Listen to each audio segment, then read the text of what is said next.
My name is Michelle Francisca.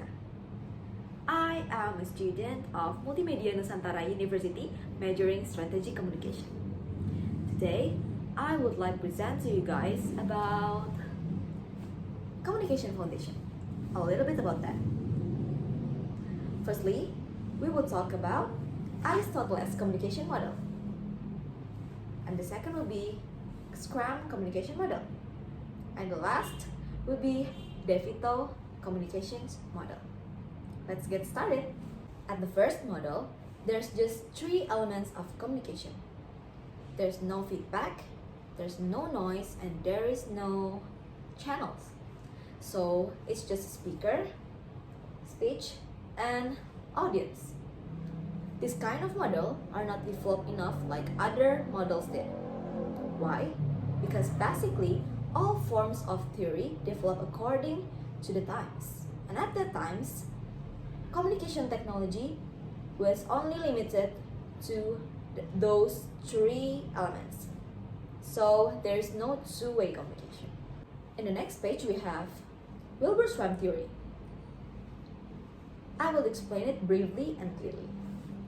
Here, as you guys can see, there is 5 main elements containing source. From the source, the speakers would translate it with their own way, and this process called encoder. From this encoding process, it would be form a signals that could be a message. And after we form the message, what do you guys think the receiver would do? Exactly. They decode it. They decode our message, they decode our signals. And it would be our destination. Last but not least, let's talk about DeVito's model. This model developed in 2003, so it can be considered as a new theory. As you guys can see, there's a lot of elements here, right? Let's discuss about it. In our way to communicate, we always relate it to these 4 contexts: cultural context, temporal context, psychological context, and the last one would be physical context. Cultural context leads us to communicate based on our environment, especially our environment culture. It's important for us to adapt our own environment so it can help us to communicate effectively. Temporal context is related to time. It's important to us to determine how we communicate based on the time. It would seem weird if we talk to someone at night with the similar way like we talk to someone in the morning, right? Next, socio-psychological context is closely related to psychological state of our receiver.